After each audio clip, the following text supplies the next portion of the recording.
Olá, está começando mais um programa do curso de Direito da Faixa. E hoje nós vamos conversar sobre prisão cautelar com a professora Carolina Médici. Professora, muito obrigada pela sua presença com a gente aqui no estúdio da Faixa. Eu que agradeço. E nós vamos começar assistindo ao vídeo com os alunos da Faixa que nos falaram um pouquinho do que eles sabem sobre prisão cautelar. Você sabe o que é uma prisão cautelar? Por alto. Acho que uma prisão cautelar tem a ver com sendo uma medida preventiva, talvez para impedir uma pessoa de fugir do seu direito de ser julgado. Quando a prisão cautelar é necessária na sua opinião? Então, eu acho que em casos flagrantes, quando ele é pego no ato, e na preventiva, quando já existe uma prova do crime. Então, acho que já é necessário ele ir para a prisão cautelar. Acho que quando o suspeito pode fugir, né? Ou quando ele está em questão de ameaça, né? Quando ele está prestes a cometer, ele está arriscando a vida de alguém ou arriscando o patrimônio de alguém. Acho que talvez quando tem a possibilidade da pessoa, do sujeito, de não comparecer ao julgamento, enfim, ao que ele supostamente fez, né?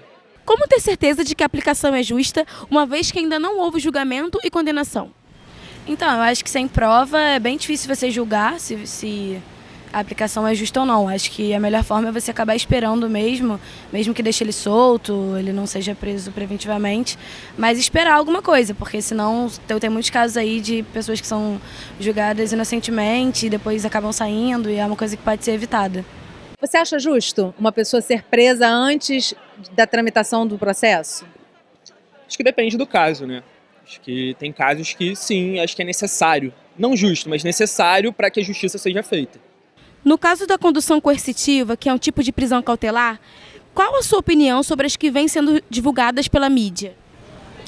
Então, eu acho que a mídia influencia muito, né, na acusação do indivíduo, seja ele sendo culpado ou não. É complicado porque a gente só vê na mídia prisões de políticos grandes, de interesses maiores, sabe? Acho que anda tendo um excesso. E no caso da prisão condução coercitiva, né, que teve do presidente Lula, não havia nenhuma ocasião de fuga, nem suspeita de algum risco iminente de algum prejuízo à sociedade, nem nada. Então, eu acho que a mídia deveria passar a informação de uma forma menos influenciadora, da pessoa criticar e achar se ele é culpado ou não, dependendo das provas, ou se tem todas as provas concretas ou não, da pessoa ter um nível crítico para julgar o culpado. Não, De maneira impessoal, né? Impessoal, não completamente parcial, como a maioria da mídia traz a informação.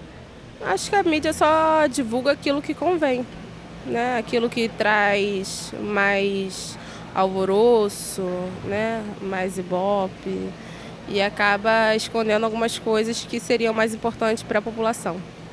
Que resultado as prisões cautelares podem trazer para o Estado Democrático de Direito e a segurança jurídica? Um excesso, né? Se você prende alguém por cautela injustamente ou fora dos padrões que deveriam ser, você traz uma insegurança, né, para a população em relação a uma insegurança jurídica, né, em relação à liberdade, aos nossos direitos, enfim. Professora, para a gente começar, vamos esclarecer o que é uma prisão cautelar, que modalidades e quando ela é efetivamente apropriada para ser aplicada. Bom, prisão cautelar é gênero que tem várias espécies. Cautelar vem de cautela, então eu quero guardar, eu quero tomar cuidado com aquilo. A finalidade do processo penal é formar o convencimento do juiz, né, através de uma verdade que se forma durante o processo, verdade essa que sai, né, através das provas, através do contraditório e tudo mais. Só que às vezes é necessário que esse indivíduo, que em regra deveria responder ao processo solto, porque todos nós somos inocentes até a prova definitiva em contrário, esse indivíduo que deveria responder o processo solto, em alguns momentos é necessário que ele fique preso cautelarmente, por isso o nome cautelar. Então tem várias espécies, tem a prisão em flagrante, tem a prisão temporária, tem a prisão preventiva, certo? E cada uma tem as suas particularidades. A prisão em flagrante, o nome está dizendo, né? O indivíduo é preso em flagrante. O ideal é que toda prisão cautelar tenha sempre uma determinação, uma ordem do juiz para que seja efetivada prévia. Mas a prisão em flagrante, por motivos óbvios, né, não tem como o policial andar com mandado com o nome em branco. Aprendo fulano de tal, né? Enfim, não tem como. Mas para assegurar uma análise do judiciário, né, do juiz, essa prisão em flagrante, depois de efetivada, o auto de prisão em flagrante tem que ser enviado para o magistrado competente em até 24 horas. Senão, essa prisão em flagrante, ela vai ter que ser relaxada porque ela ficou evada do que nós chamamos de nulidade, né? E, bom, enfim. Daí, a outra prisão cautelar que é muito conhecida é a chamada prisão temporária. E ela é bem fácil de ser obtida. A lei da prisão temporária, a lei 7960, ela é uma lei que tem diversas críticas desde a sua origem. Ela é uma lei muito antiga, de 89, e ela traz requisitos muito frágeis para a decretação de uma prisão cautelar. Basta, por exemplo, que esteja no rol de crimes, onde essa prisão cautelar é possível. Essa é a parte mais dura dessa lei, né? Está lá no rol de crimes onde ela cabe, não é para todo crime. Mas, fora isso, né? Basta que a autoridade policial entenda que é imprescindível para as investigações. Poxa, se ela está investigando, é claro que ela vai entender que é imprescindível. Então, basta que esteja no rol de crimes e ela entenda que é imprescindível, por exemplo, e o juiz, né, normalmente o juiz daqui do Rio decreta aquela prisão cautelar. E essa prisão cautelar, essa prisão temporária, ela tem, por ser mais frágil, né, por ser de fácil obtenção, ela tem um prazo de 5 dias, prorrogáveis por mais 5, ou de 30 dias, prorrogáveis por mais 30, para quando a ocasião for crime hediondo ou crime equiparado a hediondo, que são 3, tráfico, tortura e terrorismo. Então, 5 dias por mais 5 ou 30 por mais 30. Não existe uma ordem de preferência entre a prisão temporária e a prisão preventiva, não existe isso. Mas, normalmente, os operadores do direito, né, quem lida com isso, primeiro tenta a prisão temporária, porque é mais fácil. Ela é uma prisão que só cabe na fase de investigação. Inclusive, essa é uma outra crítica, né, porque é uma prisão para investigar. Quando, no fundo, tem até uma pessoa que mencionou isso, deveria ter algum suporte probatório para determinar uma prisão cautelar, né? Mas essa prisão temporária, que é uma prisão cautelar, ela é muito frágil. Então, por ser de fácil obtenção, primeiro pegam essa e depois vão conseguir mais dados, algum suporte maior para poder conseguir a prisão preventiva, que não tem um rol taxativo de crimes, né? Tem que ser um crime doloso, sim, mas não tem um rol taxativo de crimes, não são só aqueles ali que estão no código. Da lei da prisão temporária, né? E também não tem prazo.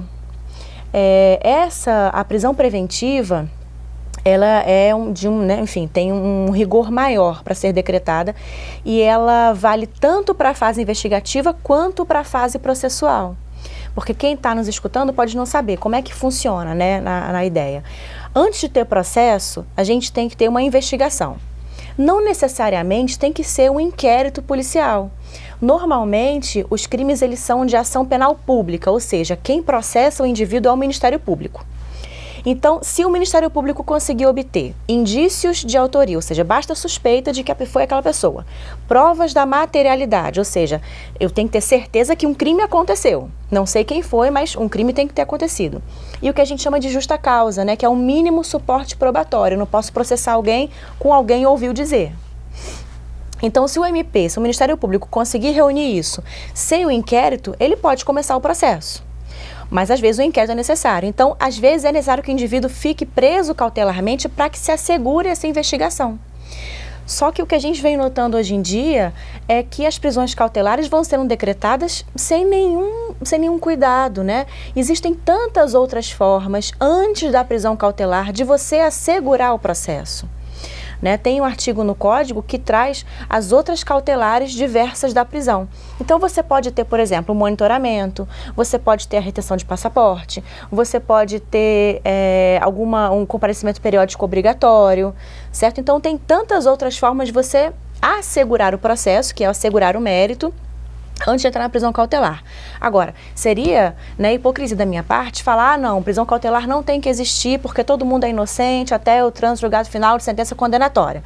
Isso é hipocrisia. O ideal é que fosse assim. O ideal é que todo mundo só fosse preso após condenado em definitivo, que nós do direito chamamos trânsito em julgado definitivo. Mas a gente sabe que tem indivíduos que não vão se comportar de acordo com o direito. Então, se o indivíduo solto, né, demonstrar que continua cometendo crimes, ou o indivíduo solto demonstrar que pretende fugir, ou destruir prova, ou ameaçar testemunha, tem esse entendimento de que aí sim cabe uma prisão cautelar. Essas hipóteses que eu mencionei para você, elas não estariam cotejadas na prisão temporária, que é uma das cautelares. Como eu falei, ela é muito frágil. Elas seriam hipóteses mais ligadas à prisão preventiva. Mas a moderna doutrina do direito, né, a gente que é mais garantista, e garantista não é passar a mão na cabeça de bandido, como algumas pessoas falam, garantistas são aquelas pessoas que querem preservar as garantias, que valem para mim, para você, para o pior bandido. Os direitos fundamentais, principalmente. Exatamente. Né?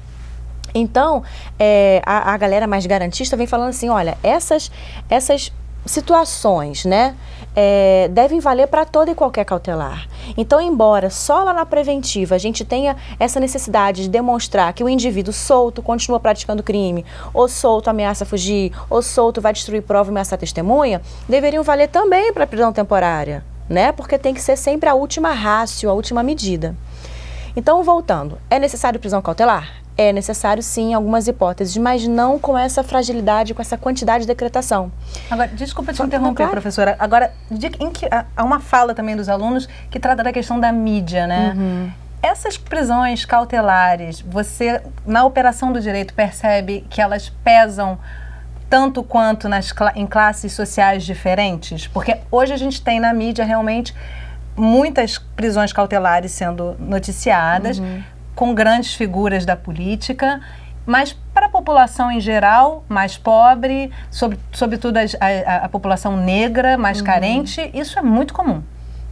Infelizmente é muito comum. Num passado não tão distante e muito nebuloso da nossa história, já se fundamentou a prisão cautelar, alguns juízes fundamentavam a prisão cautelar com base no clamor social. O clamor social já há bastante tempo não fundamenta prisão cautelar nenhuma, mas um dia já fundamentou. Enfim, né, a mídia hoje em dia ela tem um poder muito grande. As pessoas veem as notícias e, por não serem técnicas, até porque não têm obrigação de sê-lo, elas acabam acolhendo aquele discurso da mídia e tomando para si como verdade. E, enfim, não conhecem os meandros da justiça. Até porque elas esquecem que um dia elas poderão estar lá. Mas, de fato, existe uma criminalização seletiva no processo penal brasileiro. Né? Tem realmente, a incidência do direito penal ela é muito mais forte em algumas parcelas da população. Eu sempre dou em sala de aula um exemplo, assim, que qual é a chance real que nós temos de descer no estacionamento da faculdade e furtar um carro, né? Dentro de acadêmicos do direito, acho que quase nenhuma, a gente chega a essa conclusão. Mas qual é a chance real que temos de irmos para os Estados Unidos, lá para Orlando, gastarmos mais do que a cota permite para trazer de coisinhas, né, um celular, um perfume, não sei o que lá, e todo mundo começa a rir. Eu falei, bom, no final das contas, né, tá todo mundo pegando aquilo que não é seu, não é verdade? Mas por que você acha que ir para os Estados Unidos e trazer mais do que a cota é menos grave do que o cara que furtou o carro ali na faixa, ali no estacionamento da faixa? E aí as pessoas se entreolham, né, e não sabem por quê, porque a gente se enxerga no outro, né, a gente não se enxerga em quem vai furtar um carro, porque aquilo ali é menor. E parando para pensar no código, se aquele cara que furtou o carro devolver o carro no dia seguinte com o tanque cheio, ele vai ser condenado, vai ser processado, condenado, vai ter uma diminuição de pena. E você, num crime tributário, né, a lei assegura em algumas situações, que aqui eu não vou entrar no mérito, que se você parcelar o seu débito em alguns crimes tributários, você tem a extinção de punibilidade, ou seja, você fica zero com o Estado. Né? Enfim, é uma seleção criminalizante. E então, a gente percebe no dia a dia da militância que realmente as prisões cautelares, elas incidem com muito mais força quando a mídia bate em cima, né? As pessoas respondem com mais rigor do que seria necessário, porque existe um clamor social, mas aí o juiz não pode usar essa expressão para fundamentar a sua prisão, mas ele sabe que se soltar fulaninho de tal, vai pegar mal para ele. E insiste também com muito rigor nas pessoas que sofrem essa seleção criminalizante, o negro, o morador de comunidade, porque não tem ninguém por ele, porque essa pessoa não vai ter um advogado, né, com tempo para dedicar, porque até não tem como pagar, vai a Defensoria Pública, que é um órgão que trabalha demais, faz um trabalho lindo, mas assim, é humanamente impossível dar conta de tantas pessoas que a Defensoria Pública cuida. né? Então tem tanta gente que lota a carceragem que está preso cautelarmente quando poderia estar solto, quando são crimes sem violência, sem grave ameaça à pessoa, ou então quando são situações em que não restou demonstrado que a pessoa solta de verdade ameaçaria a testemunha, destruiria a prova, ameaçaria fugir, ou então quando outra cautelar poderia ser decretada, não foi, e deixa a pessoa lá presa.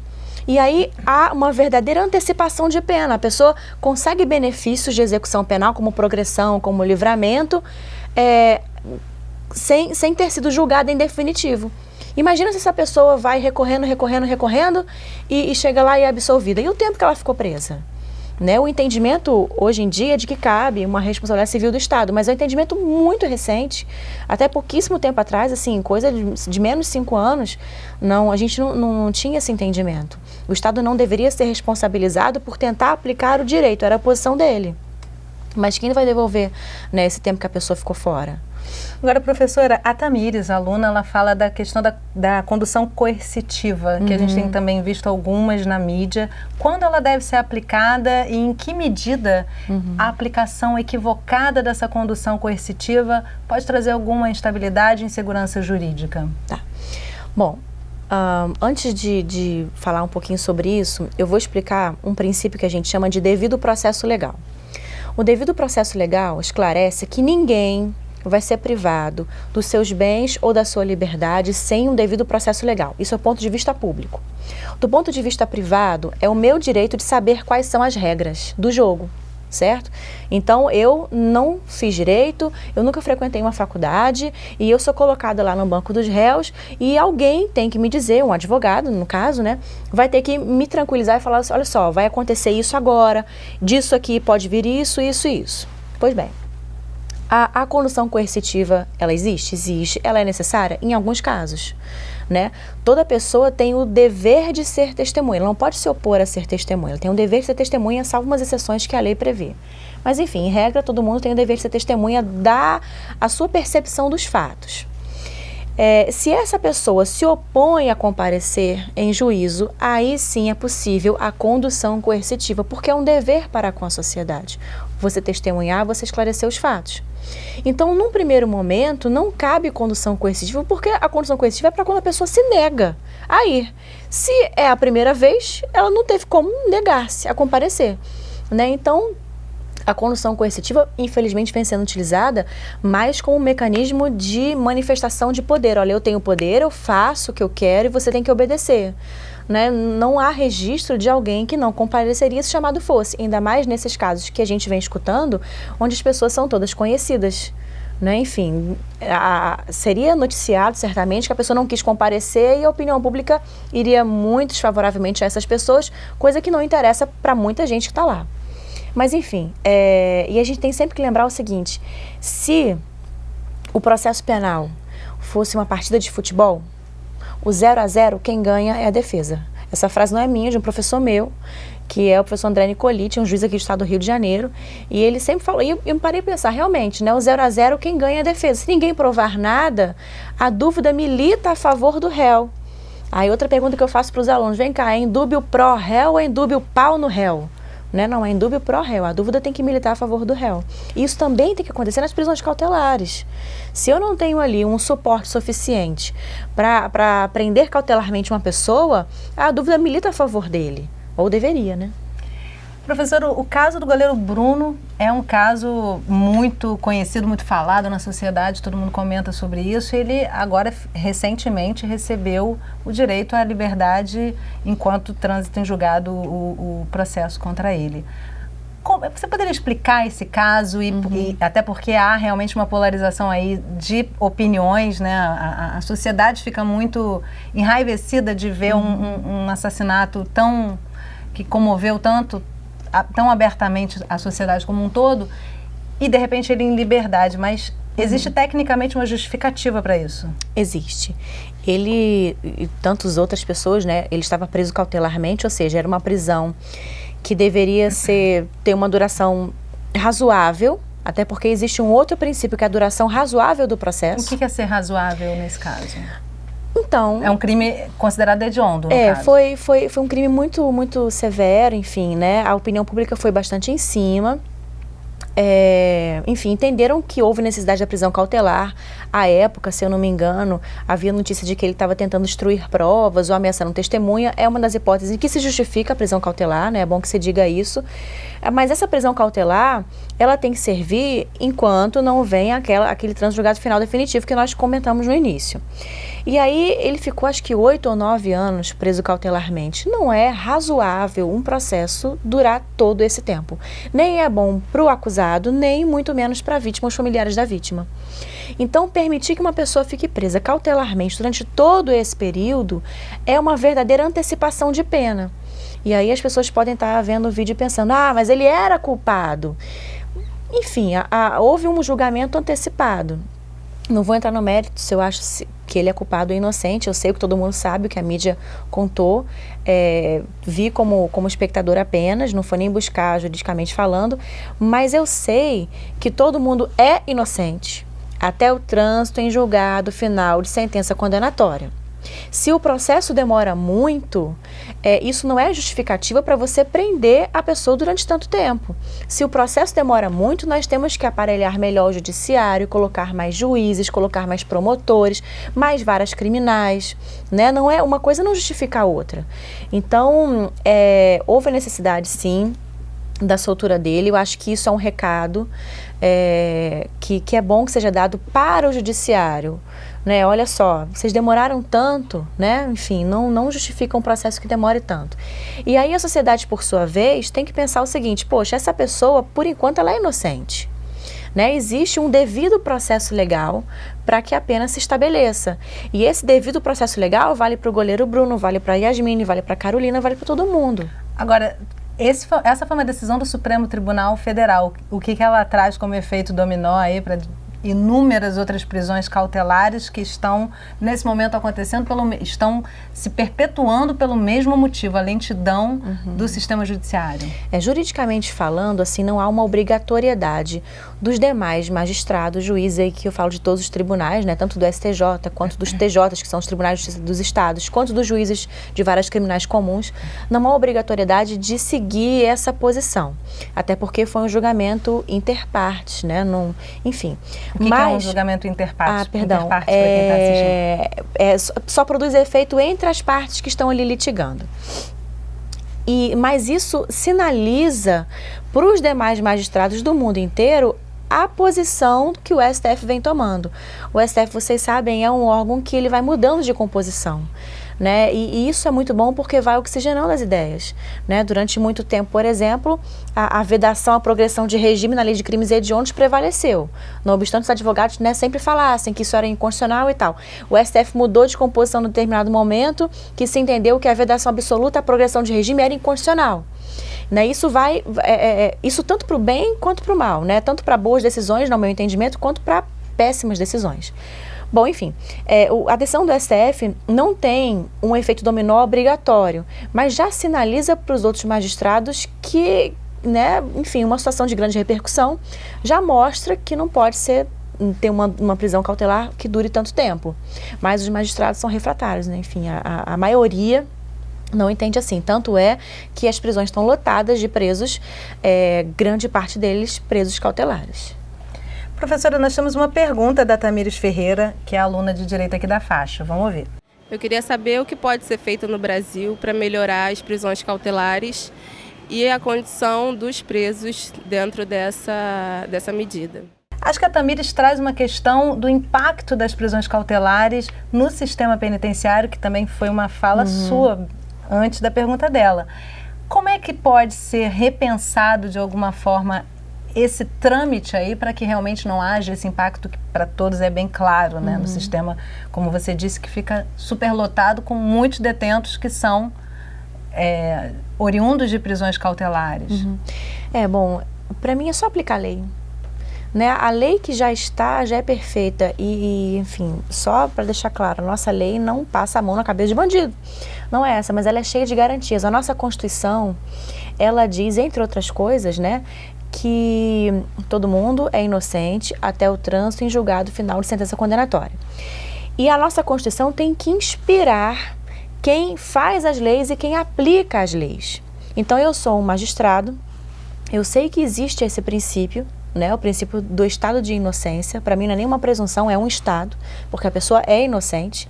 E sei que existem as prisões cautelares e que existem as suas necessidades específicas de aplicação. Mas também sei que existem as outras cautelares diversas da prisão. Então eu vou deixar para usar uma prisão cautelar quando realmente for necessário. Né? Tem um princípio que é o da razoabilidade, que a gente fala da proporcionalidade, que vai verificar a necessidade de uma prisão cautelar, a adequação, se ela é realmente adequada para aquele caso concreto, e vai verificar se há uma proporção em sentido estrito, no sentido de que eu vou procurar uma outra cautelar que me leve naquele mesmo resultado. Então, por exemplo, teve um indivíduo que estava ele estava em prisão cautelar, ele foi solto, e aí ele ficou sendo monitoramento eletrônico. E aí a sociedade começou a noticiar na polícia que aquele indivíduo estava praticando crimes, era uma cidade do interior, e aquele indivíduo estava praticando crimes. E aí, né, a justiça viu, não, ele tá lá, tá vendo? Ele mora num sítio, tá lá, ó, pelo GPS, tá lá. E aí foram lá fiscalizar. Ele botou a tornozeleira no galo. Então o galo realmente estava lá no sítio, mas ele estava barbarizando a cidade. Então, assim, é necessário que esse indivíduo volte à prisão? É muito necessário, né? Mas, assim, ele não é a regra. Então, respondendo a Tamires, né, especificamente, o que pode ser feito? Aplicar a lei, é o que pode ser feito, a lei como está. Então, eu vou avaliar a necessidade real de uma prisão cautelar, vou preferir usar outra cautelar se for possível, vou deixar a prisão cautelar para quando houver indícios suficientes de que o indivíduo solto praticará crimes, ou ameaça fugir, ou vai frustrar o processo, ameaça testemunha, destruir prova, etc. Se não houver um indício forte disso, eu aplico outra prisão cautelar. E só o fato de você diminuir a quantidade de prisões cautelares já vai desafogar as carceragens. Né? E isso vai ser melhor para todo mundo, né? Porque nós temos ali um barril de pólvora, né, ali dentro. Não tem efetivo suficiente de polícia para poder conter aquelas pessoas que ali estão. Enfim, é um problema muito sério que a gente está passando. Professora, para a gente terminar o programa, logicamente eu não alcanço todo o conhecimento sobre esse assunto. Eu gostaria que você trouxesse qualquer questão que você acha importante ser colocada a respeito das prisões cautelares, qualquer comentário que você acha fundamental deixar pra gente. Tá, bom, eu acho que a gente tem que ler as leis, interpretar as leis com uma lente constitucional. A nossa Constituição ela é recheada de garantias e ela serve para nos orientar a dizer o direito. Vocês devem ter escutado a palavra jurisdição, né? Jurisdição é dizer o direito, iuris dictio. Então, o juiz, quando ele vai exercer a jurisdição dele, ele vai ser a boca do direito e ele tem que ter um discurso constitucional, que é a nossa lei maior. Né? E os operadores do direito, o Ministério Público, os advogados, a gente também tem que primar pelo respeito à Constituição. Então, lembrar sempre que a prisão cautelar é a última medida, que ela realmente é necessária em algumas hipóteses, mas não com a quantidade que vem sendo decretada. E que as pessoas lembrem que elas também, algum dia, tomara que não, mas elas podem um dia figurar no banco dos réus, porque crimes todos nós praticamos diuturnamente. Alguns são pegos, outros não, né? Mas elas podem figurar no banco dos réus, então é necessário que você se imagine naquela situação. Eu gostaria, se fosse comigo, né? É possível, até porque o homicídio é um crime que qualquer um pode cometer. Nós dirigimos, né? Nós, enfim, temos nossas discussões na rua, então a gente nunca pode falar, nunca farei, dessa água não beberei, não podemos falar isso. Então sempre se colocar no lugar do outro, é a chamada empatia, e pensar que aquele processo, daquele devido processo legal, é bom para você, é bom para mim, é bom para todo mundo. Muito obrigada, professora, pela sua participação com a gente aqui hoje. Foi um prazer receber você. Obrigada a todos. E obrigada a você que acompanhou mais essa edição do Programa de Direito da Faixa. Eu espero você na próxima edição do programa. Até lá!